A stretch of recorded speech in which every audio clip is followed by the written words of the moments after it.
بسم اللہ الرحمن الرحیم. ہم لوگ ترکی کے سفر نامے کی ڈسکشن چل رہی ہے. اب ہم ارض روم تک پہنچ گئے تھے. تو خیر ہم لوگ پہنچے تب اذان ہو رہی تھی. وہاں پہ پڑھی نماز.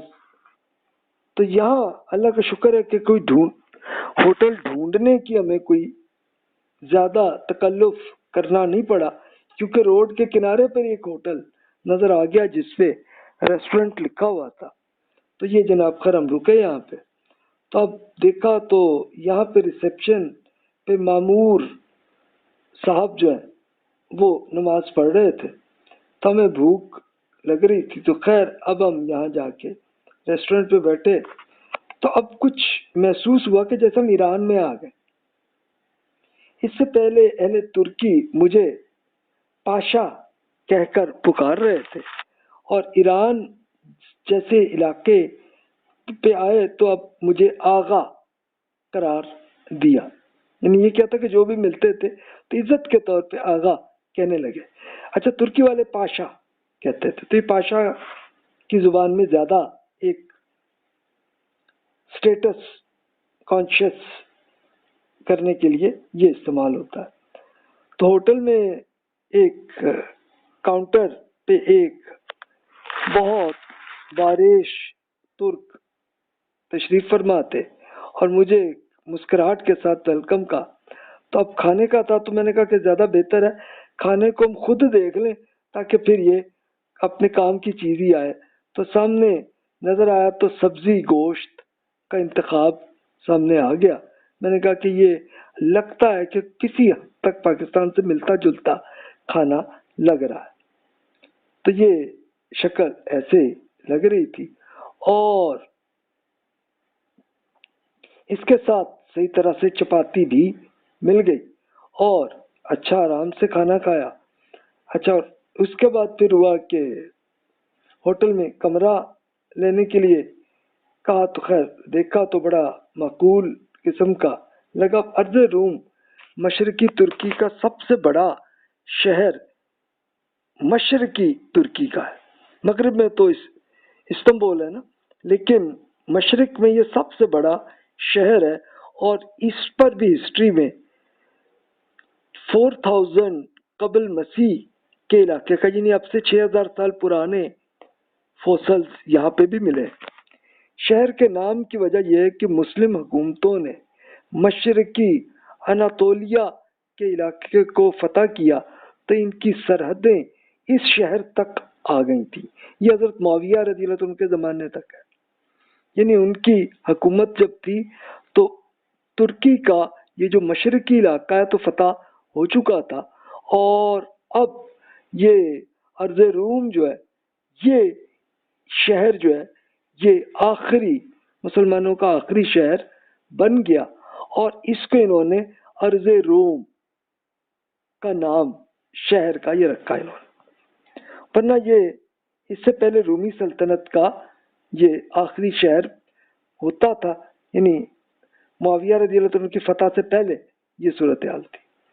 تو خیر جناب اب عربی اور فارسی میں ارض روم یعنی روم کی سرزمین کا نام اب کہہ لیں.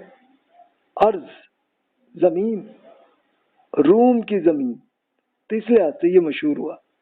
تو ابن بطوطہ اپنے سفر نامے میں اس وقت پہ وہ لکھتے ہیں کہ سلجوکیوں اور تاتاریوں کی وجہ سے یہ شہر تباہ ہو چکا تھا.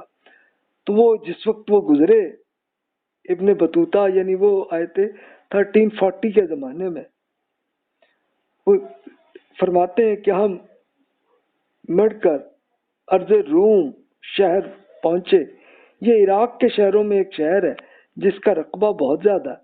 اس کا اکثر حصہ اس فتنہ کے بعد باعث تباہ ہو چکا ہے جو کہ ترکمان کے 2 گروہوں کے مابین واقع ہوا تھا. اس میں سے 3 دریا گزرتے ہیں. اس کے اکثر حصے پر باغات پھیلے ہوئے. تو یہ ابن بطوطہ نے اس کا تبصرہ انہوں نے کیا. یعنی اصل میں ابن بطوطہ 1340 میں گزرے تو ان سے پہلے جو منگول وہ ہر طرف فتح کرنے کی کوشش میں تھے. تو عراق کو تو اس سے پہلے 1258 سی میں ہی تباہ کر چکے تھے عراق کو. اس کے بعد پھر وہ ترکی میں بھی آ گئے. تو ہوتے ہوتے پھر وہ ارض روم تک پہنچ گئے تھے. تو اصل یہ بات تھی. اور اسی زمانے میں پھر ایک بڑی مشہور شخصیت ابن تیمیہ، وہ ارض روم کے تو نہیں تھے وہ، لیکن اس پورے ریجن کے وہ اوریجنل تھے. تو ابھی بچے تھے. تو ان کے والدین نے یہ کیا کہ اپنے بچوں کو لے کے اور اپنا جو سامان بھی ان کے بس میں ہوا تو وہ لے کے سب سیریا میں جا کے سیٹل ہوئے. لیکن اس کے لیے دلچسپ بات یہ تھی کہ اس زمانے کی انہوں نے ایک ریڑی میں اپنی کتابیں اسپیشل لے جا کے فٹ کر کے اٹھا کے لے گئے تھے. اب اس زمانے میں تو روڈ بھی نہیں تھے. تو پتہ نہیں کس طرح سے وہ اس زمانے کے بیل چلاتے ہوں گے ریڑیوں کو، یا ہو سکتا ہے کہ کوئی خچر لے جاتے ہوں، اور وہ کس طرح لے جا کے اپنی کتابوں کو لے کے وہ سیریا میں وہ آ گئے تھے. تو یہ ایک دلچسپ کیس تھا. تو خیر جناب، اب ارض روم میں صبح بہت جلد ہو گئی. تو خیر ناشتے میں بیکری سے ایک چیز کے ایک مل گئے. اور دوپہر پہ میری عادت بن گئی تھی کہ صرف پانی لیتا ہوں. تو میں نے دیکھا ایک پھلوں کی دکان میں ڈھیر سارے انگور، خوبانیاں، آڑو تھے. تو میں نے وہ خرید لیے. تو اب یہ ذرا دیکھا کہ ترکش لیرا ختم ہو گیا. میں نے کہا یار اب آگے پتہ نہیں کتنی دور اگلا کوئی شہر آئے، کوئی بہتر ہے کہ تھوڑا سا لیرے لے لوں. تو اب میں نے یہی اصل میں پہلے ہی یہ کر لیا تھا کہ سعودی ریال تو تھے ہاتھ میں، تو میں نے خیر لیرا اب یہاں پہ لے لیا کنورٹ. اب آگے ہم چلتے ہیں. تو اب مجھے یاد آئی ایک شخصیت فتح اللہ گولان جو ابھی بھی زندہ ہے. تو ایک بہت مشہور شخصیت ہے ارض روم کے. ارض روم کے رہنے والے یہ صاحب ہے، اور ایک صوفی بزرگ ہے اور دیندار آدمی ہے.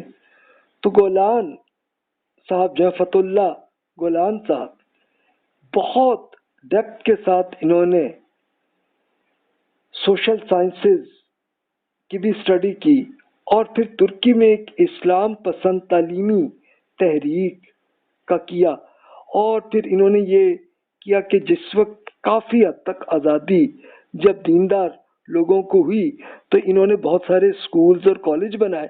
اور اب پاکستان میں بھی آ کے جو ترکش سکول بن رہے ہیں تو وہ اصل میں گولان صاحب کے پورے نیٹ ورک کا حصہ ہوتا ہے.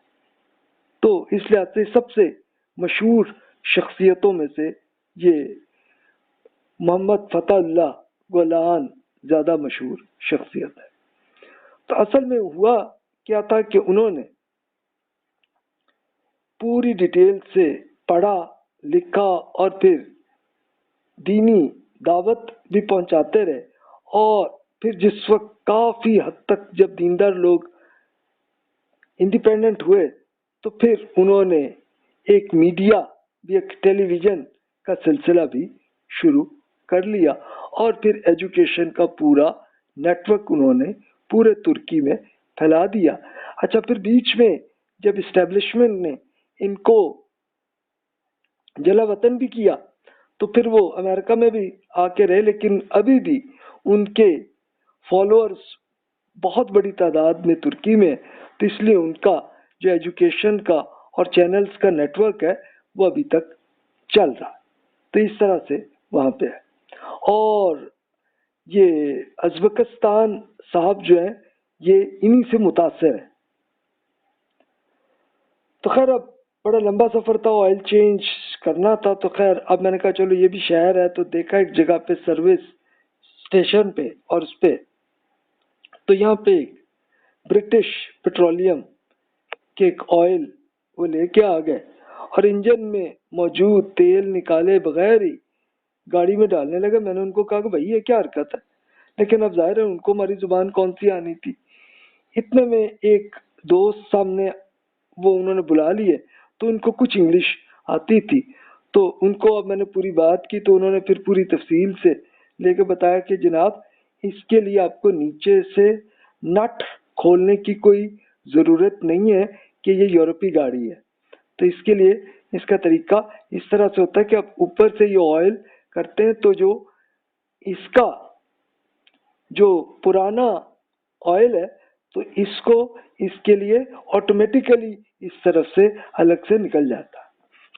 میں کہا چلو یار ہو سکتا ہے بات صحیح ہو ان کی، کہہ ہی رہے ہیں تو امید ہے ٹھیک ہوگی. تو خیر جناب میں نے ایک مکینک کا ایک آئل چینج کا کہا کہ بھی ایک ایگزان، موبل، شیل، کالٹیکس، برٹش پیٹرولیم کے آئل رکھے ہیں تو کون سا. تو میں نے پھر ایک کا ہی اس میں سے انتخاب کر کے میں نے کہا کہ آپ اس میں سے کہ ظاہر ہے کہ اچھی ملٹی نیشنل کمپنی ہے تو اس کا آئل بہتر ہی ہوگا. تو خیر انہوں نے پرانا تیل نکالنے کا جب وہ تکلف نہیں کیا تو خیر وہ مسئلہ تو خیر حل ہو گیا. اور میں نے نیچے لے کے احتیاطاً چیک کیا تو پرانا تیل سچ مچ نیچے گرا ہوا تھا. تو اس سے پھر پتہ چل گیا کہ یار واقعی ان کا طریقہ اس طرح سے اور اچھا زیادہ ایزی طریقہ یہ انہوں نے کیا ہوا. تو ہمارے مکینک حضرات تو رات کو گھر جاتے ہوئے ہی ہاتھ دھوتے ہیں، جبکہ یہ صاحب ہر 2 منٹ بعد مخصوص لکوڈ ہاتھوں پر ہاتھ دھو رہے تھے. تو ان کا یہ کلچر تھا. اچھا یہاں پہ وہ یاد آئے واقعہ روم اور ایران کی جنگ کا. اس کا قرآن مجید میں ذکر ہے سورہ روم. یعنی ایکچولی کیا ہوا تھا کہ رسول اللہ صلی اللہ علیہ وسلم کے زمانے میں روم اور ایران کی آپس میں جنگ ہوئی تھی اور یہ دونوں ہی سپر پاورز تھے اس زمانے کی. تو اس میں آرمینیا مین علاقہ تھا جو جس کے اب میں قریب پہنچ گیا تھا آرمینیا کے کہ یہ اب ارض روم جو ہے اس زمانے میں یہ آرمینیا کا حصہ تھا. تو یہاں پہ بڑی شدید قسم کی جنگ ہوئی اور پہلے ایرانیوں کو فتح ہوئی اور اس کے لیے پھر ایک طنز کے طور پر مکہ مکرمہ کے جو لیڈرز تھے انہوں نے رسول اللہ صلی اللہ علیہ وسلم پہ ایک طنز کیا کہ بھی دیکھو آپ کہتے ہیں توحید کا اور ہم شرک کے، تو دیکھو ہمارے مشرک ایرانی بھائی جو ہیں وہ کیسے اس طرح سے فتح کر رہے ہیں، جبکہ روم جو کرسچن ہے تو وہ تو توحید کو مانتے. تو دیکھو یہ ایک ہے. تو اس کے لیے پھر اللہ تعالیٰ نے جواب دیا سورہ روم میں کہ اللہ تعالیٰ یہ اس کے نتیجے میں دیکھو گے کچھ ٹائم کے بعد کہ روم وہی غالب آئے گا. یہ سورہ روم میں یہ ہوا. اچھا اس کے لیے پھر ہوا یہ کہ خود آپ سورہ روم میں دیکھ سکتے ہیں بسم اللہ الرحمن الرحیم الف لام میم غلبت روم فی ادنى الارض وهم من بعد غلبهم سيغلبون في بضع سنين لله الامر من قبل ومن بعد ويومئذ يفرح المؤمنون بنصر الله ينصر من يشاء وهو العزيز الرحيم.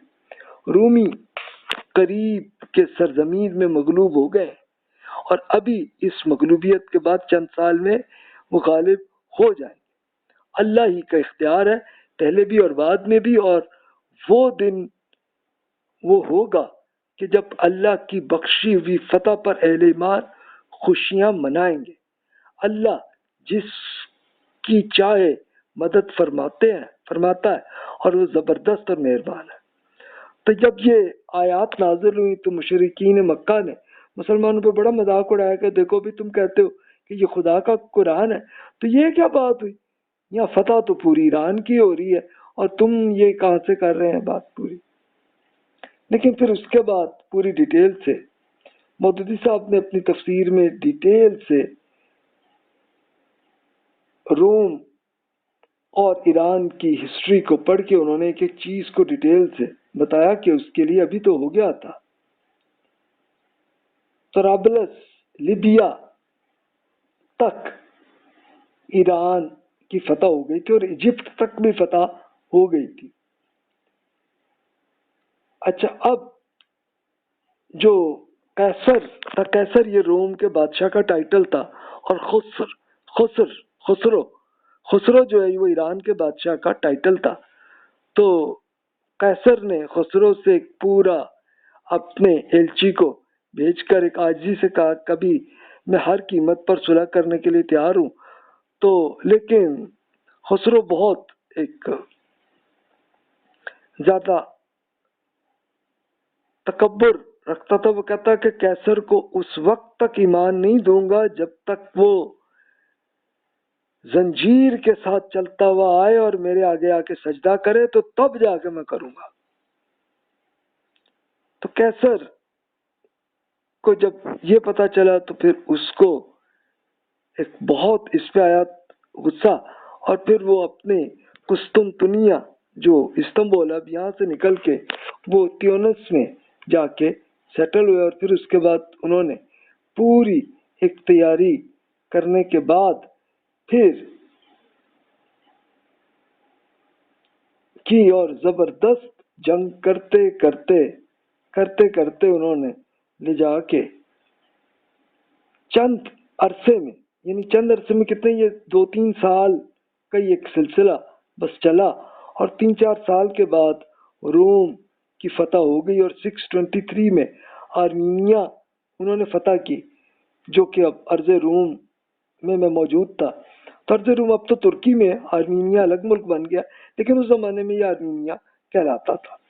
اس کے بعد پھر وہ آذربائیجان میں گھس کر زرتشت کے مقام پیدائش آرمیا کو بھی تباہ کیا، اور اس کے لیے پوری اینٹ سے اینٹ بجا دی. اتنی فتوحات کرنے کے بعد پھر ایرانیوں کو مسلسل دباتی چلے گئے، اور پھر 627 میں سلطنت ایران کی کمر بھی توڑ دی بری طرح سے. تو یہ ہوا این اسی ٹائم میں. آپ یہ دیکھیں 627 تک یہ ہوا، تو این اس سے پہلے 624 میں ہی اللہ تعالیٰ نے یہ معاملہ کیا تھا کہ مکہ والوں نے مدینہ پہ حملہ کیا تھا. تو تب رسول اللہ صلی اللہ علیہ وسلم نے جنگ بدر کی تھی، اور اس کے لیے ابو جہل نے یہ چیلنج کیا تھا کہ بھی دیکھنا، جو جس کو فتح ہوئی اس کا دین حق ہوگا، اور جو اس میں شکست جنہیں ہوگی تو ان کا دین بیکار اور جعلی مذہب ہوگا. تو اس نے کہا تھا، تو اللہ تعالیٰ نے اس کے چیلنج کو لیا قبول، اور پھر اس کے بعد ساری لیڈرشپ مکہ والوں کی 624 میں بدر میں سارے مارے گئے. اور وہیں سے یہ ایویڈنس بن گیا پورے عربوں کو کہ یہ رسول اللہ صلی اللہ علیہ وسلم کا دین ہی اللہ تعالیٰ کا دین حق ہے. تو یہ آپ دیکھیے، اور سیم اسی طرح سے 624 میں روم نے بھی کیا کیا تھا کہ آذربائیجان میں جا کے زرتشت بزرگ جو ہے ان کی پیدائش کے پورے ان کا مندر جو بھی بنا ہوگا تو اس کو تباہ کر دیا گیا تھا اسی ٹائم میں. تو اب دیکھیے اللہ تعالیٰ نے جو قرآن میں پہلے ہی اس کی پیشگوئی فرما دی تھی کہ وہ دن ہوگا کہ جب اللہ کے بخشی ہوئی فتح پر اہل ایمان خوشیاں بنائیں گے. اور ایکچولی ہوا کہ وہ بدر میں فتح ہو گئی، اور پھر اہل ایمان اتنے ایمان لائے کہ ان کی تعداد بڑھنے لگی تھی. تو خیر جناب، یہ تو ہسٹری کی بات تھی. اب آئیے شاہراہ ریشم کی طرف آتے ہیں. اب یہ شاہراہ ریشم ہی ہے کہ جو طرابلس سے لے کے چائنا تک یہ اس زمانے کا روڈ ہوتا تھا. اب روڈ کیا تھا؟ کچے روڈ ہی تھے، لیکن پورے قافلے سفروں کے ایسے ہی چلتے تھے، چاہے اونٹ گھوڑے اس کے ذریعے چلتے ہوں گے. ہو سکتا ہے کہیں بہتر حالت ہو تو ریڑیاں بھی لے آتے ہوں گے. تو یہ پاکستان، ایران اور ترکی کا ابھی تک ایگریمنٹ چل رہا ہے، اور چائنا کے ساتھ ہی، کہ جناب ایک پوری ٹرین استنبول سے لے کے چائنا تک بنانے کا. تو یہ بھی سی کیپ کا ابھی تک یہ حصہ، لیکن ابھی تک شکل ابھی تک کوئی نہیں آئی. لیکن چلو اتنی آئی ہے کہ چلو اسلام آباد سے لے کے ترکی تک تو ٹرین چلنے لگی. تو یہ اب وہی شاہراہ ریشم کو اس طرح سے کہتے ہیں. اس کو انگلش میں اب سلک روٹ کہا جاتا ہے. تو اب خیر میں ارض روم پہ سے نکل کر شاہراہ ریشم پر آ گیا تھا.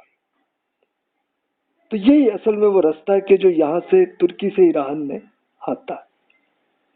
اور ظاہر ہے کہ ایران سے یہی افغانستان، پھر وہاں سے بخارا، سمرقند، تاشقند، اور وہاں سے ہوتے چائنا جاتا، اور پھر اس کا ایک شاخ نکل کے پاکستان اور انڈیا کے علاقے میں آتا، اور وہیں سے پھر پاکستان کے علاقے سے چائنا میں بھی انٹر ہوتا تھا. تو پہلے زمانے کا یہ تھا، روٹ یہ تھا. تو اب جو یہ سی کیپ کا اب جو سلسلہ چل رہا، تو یہ وہی اسی کو دوبارہ زندہ کرنے کی کوشش ہو رہی ہے آج کل. تو خیر جناب، اب اس کو دیکھتے دیکھتے مجھے بیچ میں دو خوبصورت چیزیں نظر آئیں. ایک تو ایک قلعہ نظر آیا کہ اچھا یہ قدیم زمانے میں ایسا قلعہ ہوتا تھا. اس کو پسنلر کا قلعہ کے نام سے ہی مشہور ہے. اچھا آگے دیکھا تو ایک فیری چمنی یہ نظر آئی. یہ فیری چمنی ایک دلچسپ چیز ہے. بھی ہے کیا؟ آگے آگے ہم چل رہے تھے تو ریلوے لائن بھی چل رہی تھی، اور وہ ترکی اور ایران کا چل رہا. اس کا تو اس زمانے میں چل رہا تھا، یہ چلتی تھی ٹرین. طرز روم سے نکل کر پہلا شہر پسنلر آیا شہر. یہاں پہ وہ قلعہ جس کی تصویر آپ کو دکھائی.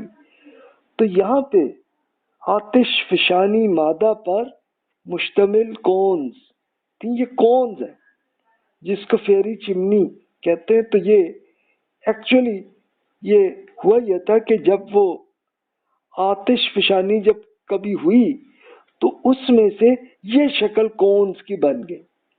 یہ دیکھیں یہ نیچر میں یہ بھی ہوتا ہے. اچھا اور وہ عین ممکن ہے کہ اس کے اندر سے پھر انسانوں نے بیچ میں کوئی تھوڑا سا سوراخ کر کے کوئی کمرہ ٹائپ کی چیز بھی بنا لی ہو. تو اس طرح کی بھی شکل بنی. سلاجقہ کا ذکر آیا. سلاجقہ کون لوگ تھے؟ اصل میں سلجوق ایک قبیلہ تھا ترکمانستان کا. اب ترکمانستان کا یہ تو افغانستان کے پاس ہے، یہاں کے تھے، اور یہ بڑے اچھے جنگجو تھے. پھر اسلام قبول کیا تو انہوں نے اور قبیلوں کو بھی بڑا اچھا آرگنائز کیا. اچھا آرگنائز کرتے کرتے ان کے ایک بڑے لیڈر سلجوق تھے، تو ان کے نام سے ہی سلاجقہ اگلی نسل جو ہے وہ مشہور ہو گئی. تو سلجوق کے پوتے تغرل بیگ تھے کہ جنہوں نے بغداد فتح کیا. ورنہ اس سے پہلے کیا تھا، عباسی بادشاہ جو خلیفہ کہلاتے تھے تو ان کا کوئی سٹیٹس نہیں رہا تھا، ان کی کوئی طاقت ہی نہیں تھی، بلکہ اس کے لیے ایران کی طاقت تھی. لیکن پھر ہوا یہ کہ تغرل بیگ نے دوبارہ اثر نو عراق کو فتح کیا، اور پھر انہوں نے عباسی بادشاہ کو دوبارہ سٹیٹس دیا آل بوئے، کیونکہ اس سے پہلے آل بوئے جو ایرانی بادشاہ تھے اصل میں وہ حکومت چلا رہے تھے، اور انہی کی حکومت ایران اور عراق میں بن گئی تھی. اچھا یہ آل بوئے حضرات ہی نے ان کے زمانے میں انہوں نے یہ پورا کیا کہ کربلا اور دیگر مقامات پہ مزارات انہوں نے بنائے تھے.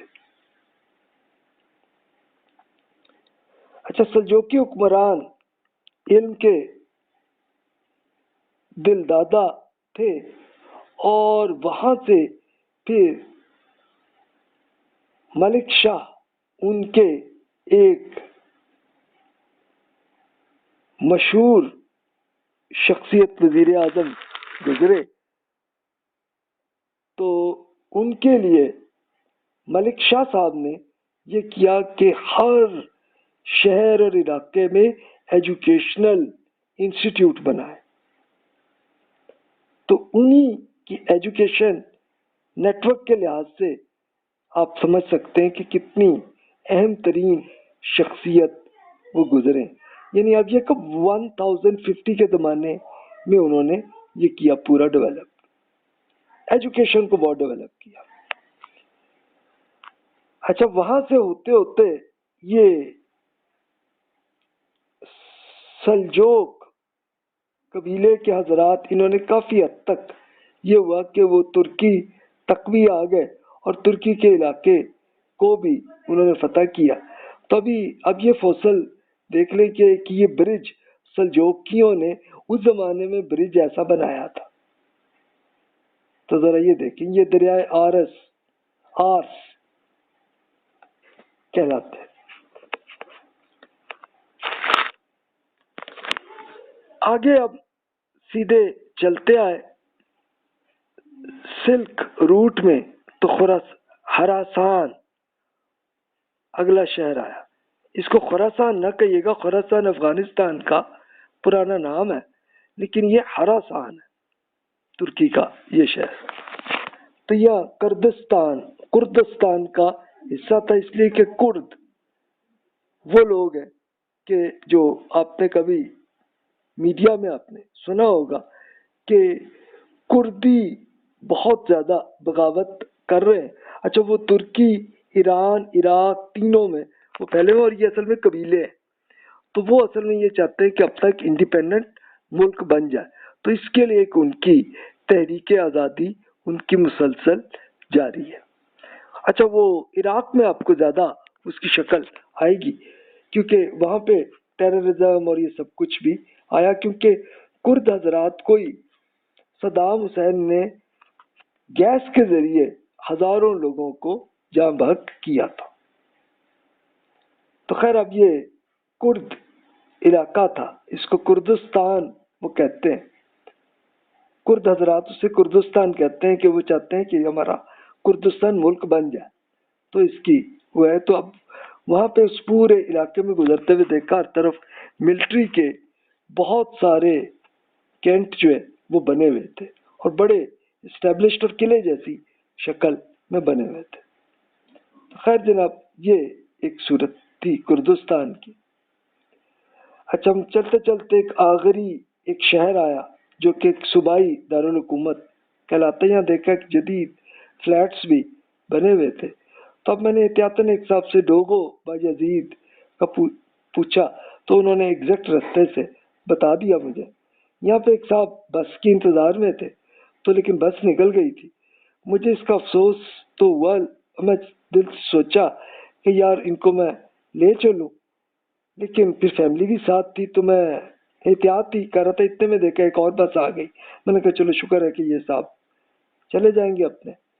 تو خیر آخری کے بعد روڈ کافی خراب آگے نظر آیا. تو یہ جناب چلتے چلتے ہم ڈوگو بایزید یہ آخری شہر پہ پہنچ گئے کہ یہ شاہراہ ریشم میں ترکی کا آخری شہر ہے کہ اسی شہر پہ ترکی، ایران اور آرمینیا تینوں کا بارڈر ہے یہاں پہ. تو اس کی یہ حیثیت ہے. اچھا، یہاں پہ سب سے جو مشہور چیز ہے وہ ہے ارارات. اب ارارات کیا ہے؟ ارارات ترکی کا سب سے اونچا پہاڑ ہے. اس کی بلندی 16,000 فیٹ سے زائد ہے اور اس پہاڑ کا منظر نہایت دلفریب ہے. تو اس کے لیے تو زیادہ اچھا ہے کہ مستنصر حسین تارڑ صاحب نے بھی سفر کیا تھا 1960 میں یہاں سے. تو اپنے نکلے تیری تلاش میں، تو اس میں پھر وہ ذکر اس کا کرتے ہیں. تو وہ فرماتے ہیں کہ صدر دروازے سے باہر نکل کر ترکی کی سرزمین پر جب پہلا قدم رکھا تو میری آنکھیں چندیا گئی.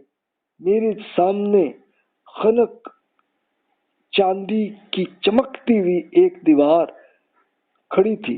دامن سے چوٹی تک سفید برف کے بوجھ تلے دبا ہوا بلند پہاڑ جو سرحد کے اس پار سے دھندلا قہر آلود بادل معلوم ہوتا تھا، اتنا نزدیک جیسے ہاتھ بڑھاؤ کہ ایک ایک چھناکے سے چھن چھن کر چاندی آپ کی وادی میں بکھر جائے۔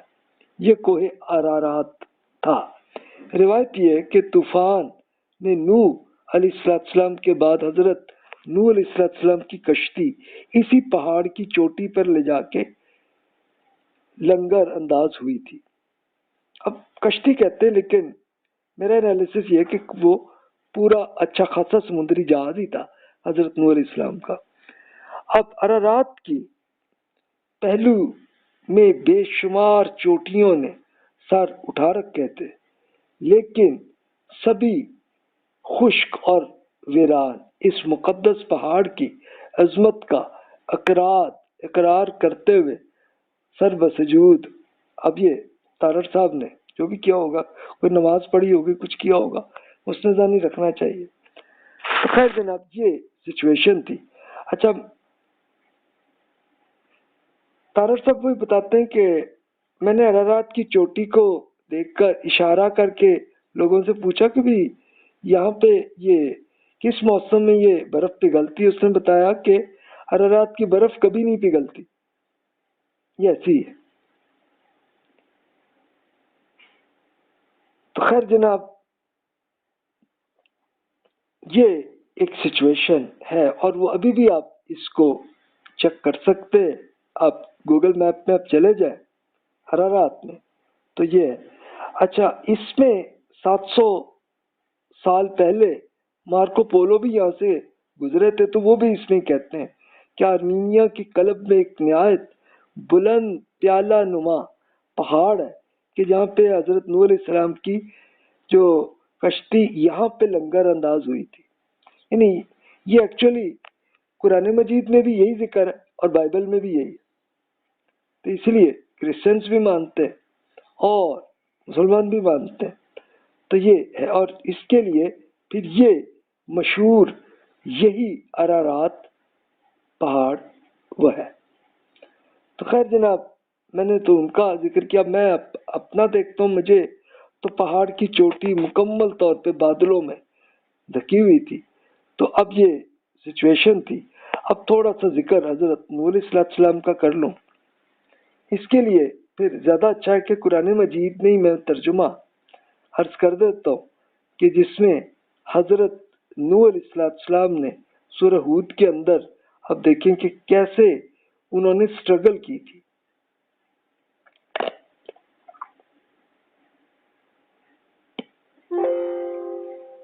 اس کے لیے آپ پڑھ سکتے ہیں قرآن مجید میں ارشاد ہوا، اس کا ترجمہ ہی ہے کہ جب ہم نے نوح علیہ السلام کو ان کی قوم کی طرف بھیجا، یعنی اللہ تعالیٰ نے بھیجا، تو انہوں نے کہا کہ میں آپ کی صاف صاف خبر کرنے والا ہوں، ایک وارننگ کرنے والا ہوں کہ اللہ کے سوا کسی کی عبادت نہ کریں، ورنہ مجھے اندیشہ ہے کہ ایک دن آپ پہ دردناک عذاب آ جائے گا۔ تو جواب میں ان کی قوم کے لیڈرز نے، جنہوں نے ان کے بات ماننے سے انکار کر دیا تھا، کہا جی ہمارے خیال میں تو تم ہمارے جیسے انسان ہی تو، ہم دیکھ رہے ہیں کہ ہماری قوم میں سے بس ان لوگوں نے جو ہمارے ہاں ذلیل تھے تو وہ بغیر سوچے سمجھے تمہاری پیروی کر لی ہے، ہمیں تم میں سے کوئی ایسی بات نظر نہیں آ رہی جس میں تم ہم سے بہتر ہو، بلکہ ہم تو تمہیں جھوٹا ہی سمجھتے ہیں۔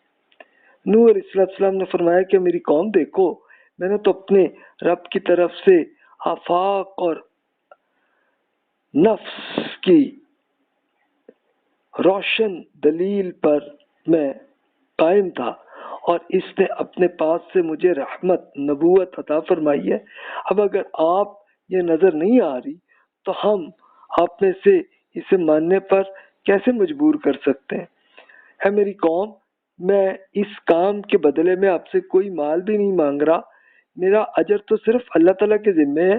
میں ان لوگوں کو اپنے پاس سے ہٹانے نہیں رہا میں کہ جو ایمان لائے ہیں، وہ تو اپنے رب کے پاس جانے والے ہیں، مگر میں آپ کو دیکھ رہا ہوں کہ آپ جہالت برت رہے ہیں۔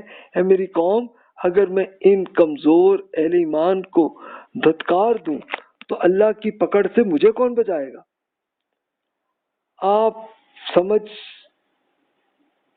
میں کیا اتنی بات نہیں آ رہی؟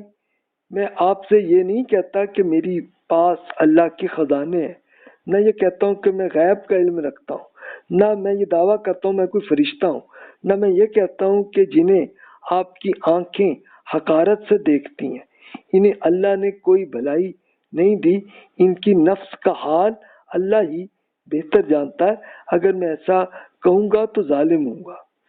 اب ہو سکتا ہے حضرت نوح علیہ السلام کی 950 ایئرز تک کی دعوت میں مختلف ٹائم میں یہ ڈسکشن چلتی رہی ہو، تو اب وہ لیڈر کہنے لگے اے نوح، آپ نے ہم سے بحث کر لی تو کر لی، اگر سچے تو پھر عذاب لے آئے جس کی آپ دھمکی دے رہے ہیں۔ انہوں نے فرمایا کہ وہ تو اللہ تعالیٰ ہی لائے گا، اگر چاہے گا تو آپ اسے روکنے کی طاقت نہیں رکھ سکتے۔ اب اگر میں آپ کے مزید خیر خواہی کرنا بھی چاہوں تو میری خیر خواہی آپ کے کام نہیں آئے گی، جبکہ اللہ تعالیٰ نے آپ کو اس راہ پر چھوڑ دینے کا ارادہ کر لیا ہے، وہی آپ کا رب ہے اور اسی کی طرف آپ کو لوٹنا ہے۔ نوح علیہ السلام کی طرف وحی کی گئی کہ تمہاری قوم میں سے جو لوگ ایمان لانے والے تھے وہ ایمان لا چکے ہیں، اب مزید لوگ ایمان نہیں لائیں گے، اب آپ ان کے اعمال پر غم کرنا چھوڑ دیجئے اور ہماری نگرانی میں ہماری وحی کے مطابق یہ جہاز بنانا شروع کر دیجئے۔ دیکھیے جن لوگوں نے ظلم کیا ان کے حق میں مجھ سے کوئی سفارش نہ کیجیے گا، یہ سب کے سب ڈوبنے والے۔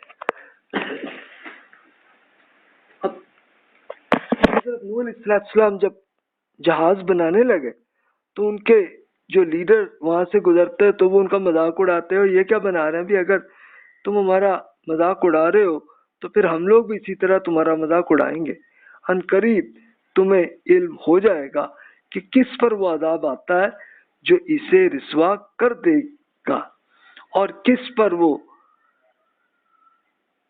بلعان پڑے گی جو ٹالے نہ ٹلے گی، یہاں تک کہ جب ہمارا حکم آ گیا اور ایک خاص تنور ابل پڑا تو میں نے کہا کہ ہر قسم کی جانوروں کا ایک ایک جوڑا اپنے جہاز پہ رکھ لیں، اپنے گھر والوں کو ساتھ لے لیجئے سوائے ان افراد کے کہ جن کی نشانی آپ کو کر دی ہے، اور اہل ایمان کو بھی اس میں بٹھا دیجئے۔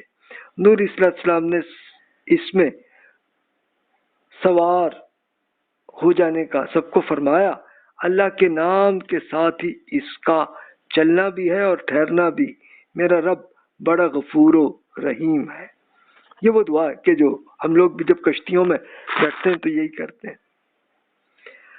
اب یہ جہاز ان لوگوں کو لے کر پہاڑ جتنی بڑی بڑی لہروں میں چلنے لگا۔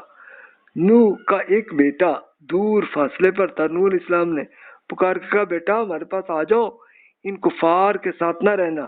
اس نے پلٹ کر جواب دیا کہ میں ابھی پہاڑ پر چڑھ رہا ہوں اور وہ مجھے پانی سے بچا لے گا۔ نوح علیہ السلام نے فرمایا آج کوئی چیز اللہ کے حکم سے بچانے والی نہیں ہے سوائے اس کے کہ اللہ ہی کسی پر رحم فرمائے۔ اتنے میں ایک موج ایسی ان دونوں کے درمیان حائل ہوئی اور وہ بھی ڈوبنے والوں میں شامل ہو گیا۔ کچھ عرصے بعد حکم ہوا کہ زمین سارا پانی نگل لو اور آسمان رک جاؤ۔ پانی زمین میں جذب ہونے لگا، معاملہ ختم کر دیا گیا اور جہاز جودی پر رک گیا۔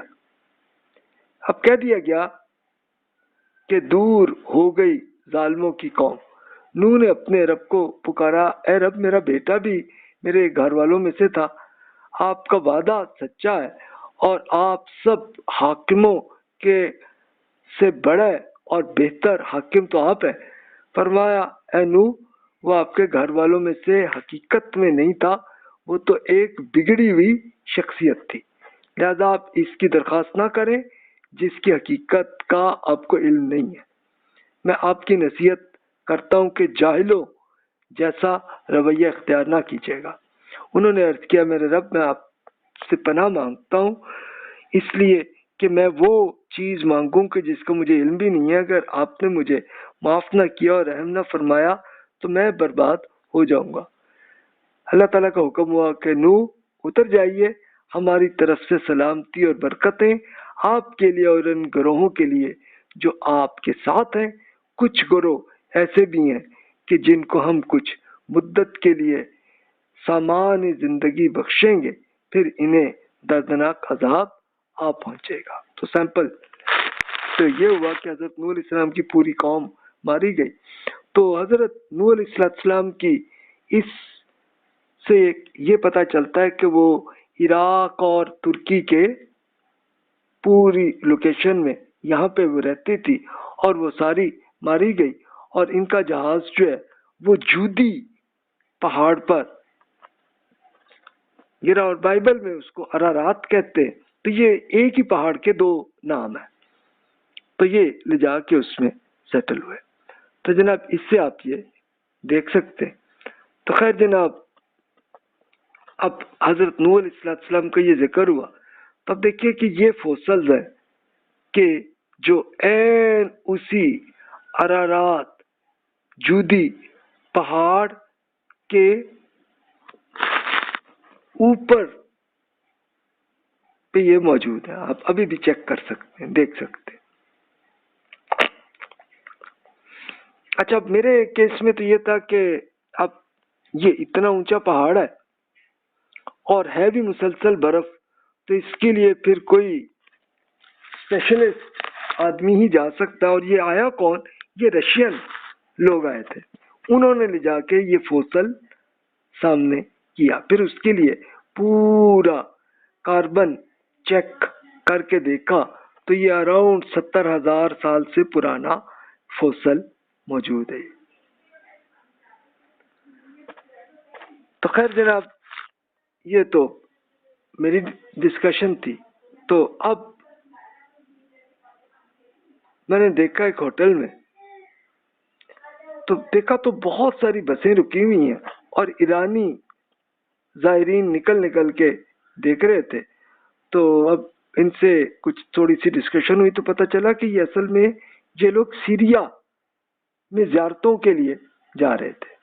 تو ایکچولی ورنہ تو آسان ہے نا کہ وہ ایران سے عراق، عراق سے سیریا جا سکتے ہیں، لیکن عراق اور ایران میں تعلق اچھا نہیں ہے تو وہ پھر ویزے ہی نہیں مل سکتے، تو اس لیے وہ ترکی کے ذریعے سیریا میں یہ لوگ آتے ہیں، تو اس لیے یہ بسیں تھیں۔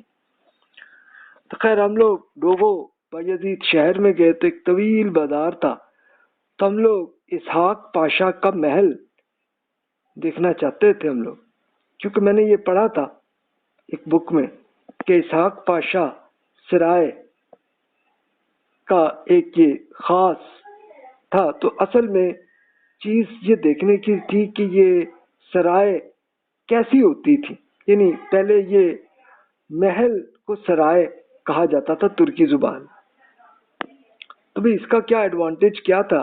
تو خیر اب میں نے اس کی لوکیشن سمجھ میں آ گئی، تو خیر ہم گئے وہاں پہ۔ محل کے نیچے ایک کیمپنگ ایریا بھی تھا اور ایک واش روم بھی تھا اور بچوں کے لیے جھولوں کا بھی تھا۔ اب خیر ہم محل کے اندر گئے اور پورا دیکھا تو ایک یہ عیاشیوں میں اڑانا ان کا مشغلہ یہ رہا، یہ بادشاہوں نے ایسی بنائی ہوں۔ تو یہ عثمانی دور کے گورنر تھے عبدی پاشا، انہوں نے 1685 میں یہ محل کی پوری کنسٹرکشن کی تھی، اور ان کے پوتے اسحاق پاشا نے 1784 میں اس کی تعمیر کروائی تھی، اور اس میں تو انہوں نے ایسا تو ایک طرح کا بہت اچھا بنا ہوا ہے۔ اچھا، سرائے کو ہم لوگ اس کو بھی کہہ دیتے ہیں کہ جس میں پرانے زمانے کے ہوٹل ہوتے تھے، تو وہ بھی اس قسم کے ہی ہوتے ہوں گے، کوئی اچھے قسم کے پھیلے ہوئے، تو لوگ پھر اس میں آ کے رہتے ہوں گے۔ تو یہ آپ اسحاق پاشا کے محل بھی دیکھ سکتے ہیں، اور اندر سے یہ سب کچھ تھا۔ یہاں پہ مجھے وہ یاد آیا کہ بھی یہ وہ ایریا تھا جہاں پہ زرتشت صاحب نے توحید اور انسانیت کی دعوت کی تھی۔ اب زرتشت کون صاحب تھے؟ یہ ایران کے ایک بڑے اسکالر تھے اور وہ لوگوں کو سمجھاتے تھے اور توحید کی دعوت دیتے تھے۔ تو اس سے یہ لگتا ہے کہ وہ انبیاء کرام علیہ السلام سے انہوں نے پڑھا ہوا تھا پورا، تو اسی لیے وہ اپنی قوم کو سمجھاتے تھے اور اللہ تعالیٰ کو عبادت یعنی نماز پڑھنے کی وہ دعوت دیتے تھے۔ تو ان کی زندگی میں تو یہی تھا معاملہ۔ وہ اراؤنڈ 500 BC کے زمانے کے بزرگ تھے۔ پھر ہوا یہی کہ بعد میں ایران کے بادشاہوں نے انہی کے ٹائٹل کے نام پر پورا مذہب کو اس کو کر لیا، اور وہاں پہ پھر انہوں نے یہ بھی کیا کہ چلو جناب یہ آگ لگا کے اور اللہ تعالیٰ کی پوجا کریں۔ اچھا وہ کرتے یعنی سردی وہاں پہ ہوتی تھی تو اسی لیے وہ پھر لگاتے ہوں گے کوئی، تاکہ ذرا گرم کرنے کے لیے ایک پورا کمرہ جو ہے وہ آ جائے اور وہاں پہ اللہ تعالیٰ کی عبادت کریں، یعنی مقصد اوریجنل یہی تھا۔ لیکن پھر آہستہ آہستہ پھر جب وہ زرتشت صاحب کی دعوت سے جب لوگ بھول گئے تو انہوں نے پھر کیا کہ اسی پوجا کرنے لگے آگ کی، تو پھر یہ بعد میں آ کے یہ آتش پرستی کا مذہب بن گیا جو زرتشتی مذہب تھا۔ تو یہ تبدیلی ہوئی، تو پھر ان کے پارسی کہلاتے ہیں اور عربی میں اسے مجوسی کہتے ہیں۔ تو یہ حضرات تھے۔ تو اب صحابہ کرام رضی اللہ عنہم نے جب عراق اور ایران فتح کرنا تھا، اس کے لیے رسول اللہ صلی اللہ علیہ وسلم نے انہیں بتا دیا تھا، تو انہوں نے یہ پوچھا تھا کہ یہ مجوسیوں سے کریں کیا ہم؟ تو رسول اللہ صلی اللہ علیہ وسلم فرمایا تھا انہیں اہل کتاب کی طرح ہی ٹریٹ کرنا۔ تو اس سے ہو سکتا ہے کہ شاید زرتشت صاحب اللہ کے نبی ہوں، یا اگر نبی نہ ہو تو پھر وہ کسی نبی کے صحابہ گزرے ہوں۔ این ممکن یہ ہے کہ وہ تو توحید ہی کی دعوت پھیلاتے تھے۔ خیر جناب، یہ محل بھی دیکھیے ہم نے، نیچے شہر میں آئے تو کافی بھی مل گئی، پی کے اب ہم واپس نکلے، اور اب ہم واپسی کی طرف جا رہے تھے کہ ارض روم پہ ہی پھر ہم نے ٹارگٹ کیا کہ رات وہیں جا کے سوئیں۔ تو جناب یہ اصل وہ لوکیشن تھی کہ حضرت نوح علیہ السلام کے 3 بیٹے جو ایمان لائے تھے، حام، سام اور یافس رضی اللہ عنہ، تو وہی پھر یہاں پہ آ کے سیٹل ہوئے، اور یہ بڑی زرخیز زمین تھی، اور پھر ظاہر ہے کہ انہی کی نسل در نسل ہوتے ہوتے بڑی بڑی تعداد میں پیدا ہوتے رہے بچے۔ تو وہاں سے ہوتے ہوتے پھر یہ سام کی نسل جو ہے عراق میں سیٹل ہوئی، حام کی نسل افریقہ میں، اور یافس کی نسل آرمینیا، اور یہیں سے پھر یہ پھیل کے رشیا، یورپ، چائنا، انڈیا ہر طرف پھیل گئے۔ تو اصل یہ بات۔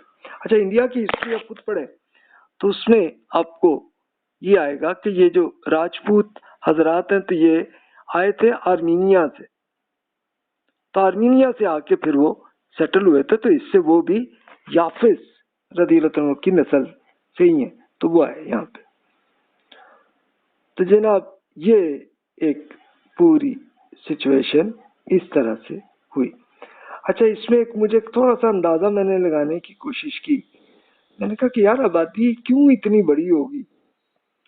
یعنی اب دیکھیں کہ قرآن مجید میں اتنا بتایا نا کہ حضرت نوح علیہ السلام 950 ایئرز تک، یعنی 950 سال تک دعوت پہنچاتے ہیں۔ یعنی اس کا مطلب ہے کہ ان کی عمر ہوگی کوئی 1000 سے زیادہ ہی، بلکہ 1100-1200 سال ان کی ہوگی۔ تو وہاں کے اس زمانے میں انسان کی عمر اتنی لمبی ہوتی تھی۔ تو اب ہم فرض کر لیں کہ ایک شخص کی 1000 سال کی عمر ہے سپوز، تو اس میں سے 15% سمجھ لیں بچے ہوں گے۔ یعنی 15% کا مطلب کیا ہوا؟ کوئی 100-150 سال تک تو وہ ابھی بچے ہوں گے، پھر 150 سال کے ہوں گے جب جوان ہوں گے تب ان کی شادی ہوگی۔ اچھا شادی جب ہوگی ان کی 150 ایئرز کی ایج میں، تو ابھی ان کی جوانی رہے گی 850 ایئرس کی ایج تک، یعنی 700 سال ان کی ہے جوانی. تو 700 سال ہے، تو اگر ہم فرض کر لیں کہ ایک سال میں ایک بچہ بھی پیدا ہو تو ایک انسان سے 700 بچے پیدا ہو سکتے ہیں. اچھا، اب اتنے اگر ہو رہے ہو تو پھر آپ سوچ لیں کہ جو صاحب جن کی ابھی 150 سال کی عمر میں شادی ہوئی تھی وہ 300 سال کے ہو کے کڑیل جوان ہوں گے، لیکن تب تک ان کے اپنے بیٹے کی بھی شادی ہو چکی ہوگی اور ان کے بھی بچے، یعنی ابھی وہ 300 سال کی عمر میں ہی یہ صاحب ابھی جوان ہے لیکن دادا بن چکے ہوں گے، اور پھر وہ پردادا بن کے اور اس سے بھی اگلی نسل تک پہنچتے پہنچتے تب لے جا کے اتنی بڑی تعداد آئی ہوگی. تو یہ ظاہر اندازہ ہے نا، تو اس طرح سے یہ آئے ہوگی. اچھا، ایک سال کا میں نے کہا ہو سکتا ہے لمبے عرصے میں چلتی ہو، اب پتہ نہیں. ظاہر ہے کہ اب یہ سب بیفور ہسٹری کے یہ پورے واقعات ہیں، اور اس پہ کوئی ہسٹری میں کچھ نہیں ملا. یعنی قرآن میں اور بائبل میں صرف دین سے متعلق پورا ہسٹری بتا دی، لیکن اور وہاں پہ انسان کیا کرتے رہے، تو اس میں چلو فوسلز میں جو ملا تو اس سے کچھ اندازہ ہوتا ہے کہ یہ کچھ کرتے رہے، بس اتنی بات. تو خیر جناب، اب ہم جا رہے تھے، رستے میں واپس آتے آتے تو عصر کی نماز کا آ گیا ٹائم. تو ایک سروس اسٹیشن پہ میں رکا تو یہاں پہ پانی بہت ٹھنڈا فیل ہوا. تو یہ نماز کی ادائیگی کے بعد اب وہ دیکھا تو اسٹیشن کے جو امپلائی تھے وہ میرے پاس گھیر کب آ گئے اور ڈسکشن کرنے لگے. لیکن اب مسئلہ یہی تھا کہ نہ ان کی زبان آئے مجھے اور نہ انہیں. چلو ٹھیک ہے، فارسی تو وہ جانتے ہیں تو فارسی کے کچھ الفاظ مجھے بھی آتے ہیں. تو ایک ان میں ایسے تھے اور یہ کرد تھے، تو کرد لوگوں سے یہ ہوا. تو ایک صاحب تھے ان کو انگلش آتی تھی، تو میری ان سے پھر بات چیت ہوئی. تو میں نے ان سے یہ کہہ دیا کہ جناب آپ کو جانتے ہیں صلاح الدین ایوبی؟ وہ کہتے ہیں ہاں، کوئی مشہور آدمی تھے اس میں. میں نے کہا کہ وہ امت مسلمہ کے بڑے ٹاپ جنرل تھے کہ جنہوں نے پوری یہ فلسطین اور اس کی یہ آپ کہ جب یورپ کی پوری قومیں آ کے فلسطین پہ کی تھی انہوں نے جنگ اور کر لیا تھا انہوں نے فتح، لیکن صلاح الدین ایوبی نے سب کو کیا تھا. اور آپ کو یہ پتہ ہے کہ یہ صلاح الدین ایوبی یہ نسل کے اعتبار سے کردی تھے وہ. اب وہ صاحب جو انگلش سمجھتے تھے انہوں نے کیا تو بھڑک کے اٹھے اور اپنے ساتھیوں کا کہا تمہیں یہ پتہ ہے کہ صلاح الدین ایوبی کرد تھے؟ وہ کہا کہ نہیں ہمیں تو نہیں پتا. کہتے دیکھو ہمارے پاکستانی بھائی کو سب پتا ہے، تمہیں نہیں پتا یار. اور ایک اس کا پوری وہ کرتے فرما رہے تھے. تو ایک دلچسپ ہوا. خیر ہم چلی گاڑی اور پھر مغرب کے قریب جا کے ہم ارض روم میں پہنچے اور پھر ایک بازار میں نظر آیا تو ایک پچھلی رات کی نسبت یہ نسبتاً بہتر ہوٹل نظر آیا. تو ہوٹل کی دیوار پہ ترکی کا ایک نقشہ بھی لگا ہوا تھا. اب ہوٹل کے مینیجر سے پوچھا کہ انقرہ جانے کے لیے کون سا راستہ ہے، تو انہوں نے اسی طرح سے اشارہ کرتے ہوئے کہ بلیک سی کے ساتھ ساتھ بھی آپ جا سکتے ہیں اور یا پھر ترابزم، سامسن، سائپ اس کی طرف سے، اور دوسری آپشن ہے کہ آپ ارزنجان اور شیواس یہاں سے بھی جا سکتے ہیں. تو کہتے دونوں طرف سے صحیح ہے. کہتے ویسے اندر سے بہتر، اور میرے لیے بھی یہ بہتر آپشن اس لیے تھی کہ یہ ترابزن اور سامسن والا وہ تو میں ہو کے آ گیا تھا نا. تو میں نے کہا آپ یہ نئی چیز بھی دیکھ لیں. تو انہوں نے بتایا کہ یہ بسیں 12 گھنٹے میں انقرہ پہنچ جاتی ہیں. اچھا ان کو کچھ انگلش بھی آتی تھی تو اس سے وہ تو کہتے ہیں آپ کی تو کار ہے، آپ جلدی پہنچ جائیں گے. تو ہم نے کہا کہ چلو ٹھیک ہے بھی. تو ہم نے پھر کیا کہ چلو اگلے دن ہم پھر انقرہ کی طرف چلیں گے. تو خیر اب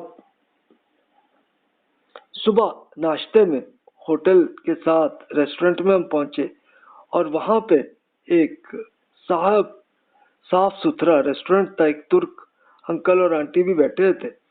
تو خیر اب ہم خیر بیٹھے تو ویٹر سے میں نے آملیٹ کے اسپیشل کا، تو وہ سمجھتے تھے، کہتے یس اوکے لے آؤں گا.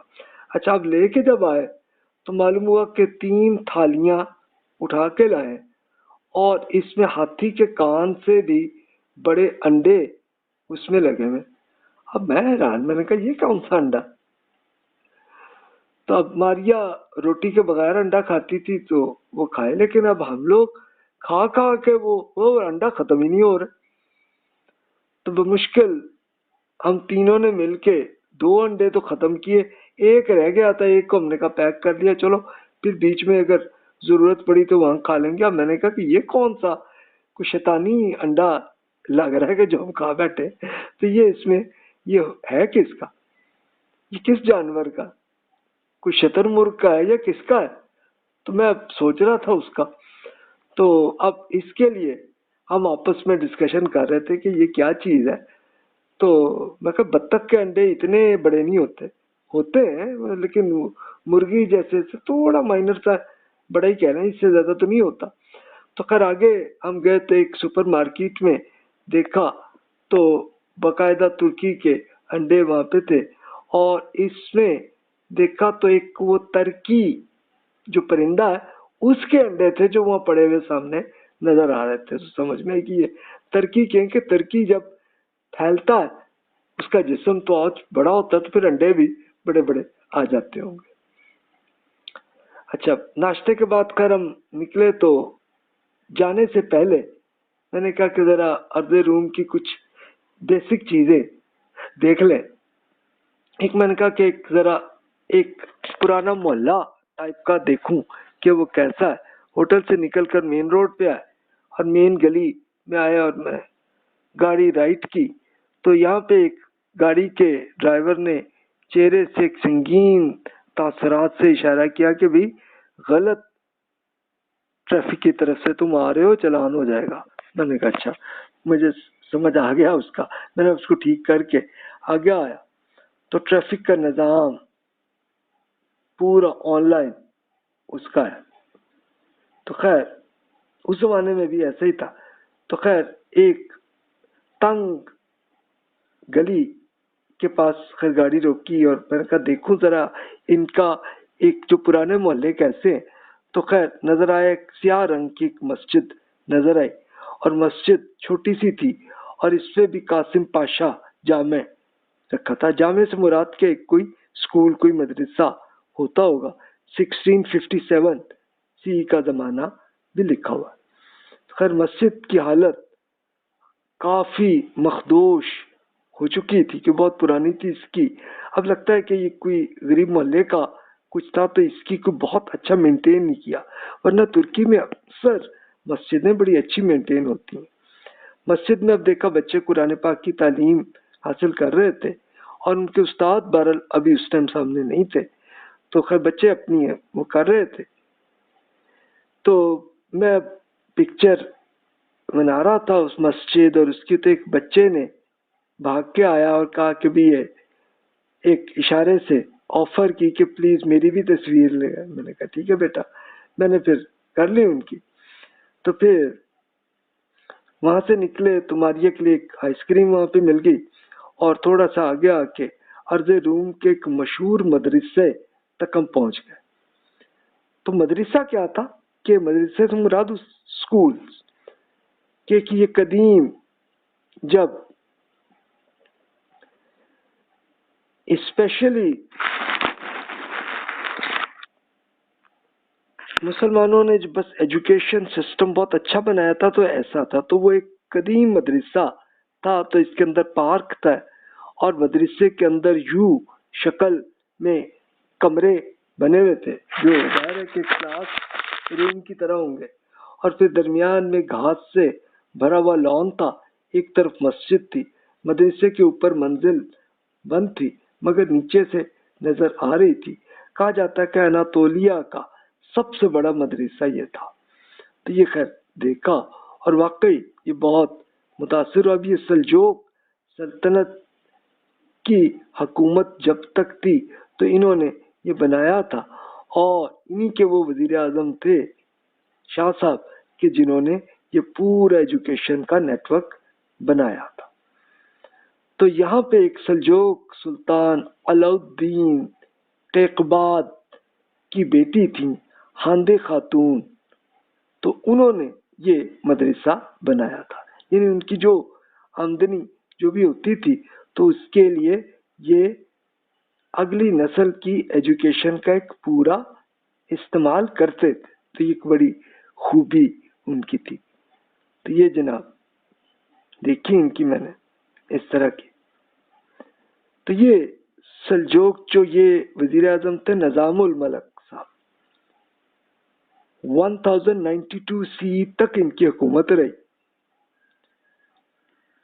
ان کا انتقال ہوا ان کا، اور ہوا بھی ایسے ہی تھا کہ اس زمانے کی ایک تحریک چلی تھی خودکش حملے کی، ایک پارٹی جو ہے جن کو حشیشین کہتے ہیں.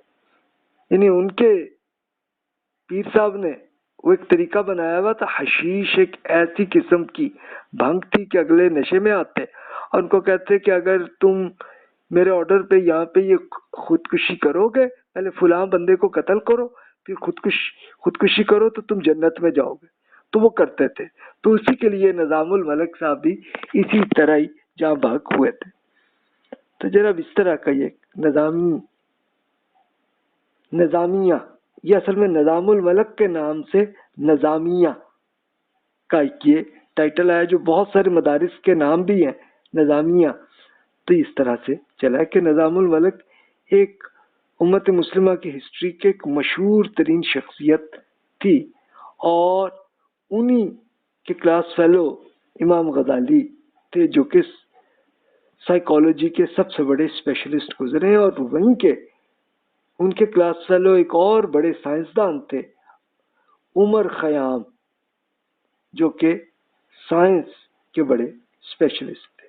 یعنی اس زمانے میں علم ایسے چلتا تھا. اچھا ہوا یہ کہ انڈیا میں پھر اورنگزیب عالمگیر نے ایک بڑے عالم لکھنؤ کے نظام الدین سہالوی صاحب کو اسپیشل کہا تھا کہ بیوروکریٹس کے لیے ایک پورا ایجوکیشن کا نیٹ ورک بنائے. تو انہی کے نام سے درس نظامی پھیلا. تو نظام الملک صاحب کی وجہ سے نہیں بلکہ نظام الدین سہالوی صاحب کے نام سے ہے. تو اس کے مدارس پاکستان میں، انڈیا میں ہر طرف پھیل رہے ہیں. تو یہ اس طرح سے ایجوکیشن کا نیٹ ورک ایسے چلا. تو خیر جناب یہ اتنی میرا خیال اس پہ آ گئی. تو ایجوکیشن کی اس پہ کرتے ہیں بات چیت بعد میں اگلے لیکچر میں. تو پھر آگے ہم ارزنجان اور پھر ہم انقرہ اس کی اگلے لیکچر میں کرتے ہیں. تو جو سوالات ہیں بلا تکلف ای میل کر لیجئے. السلام علیکم ورحمۃ اللہ وبرکاتہ.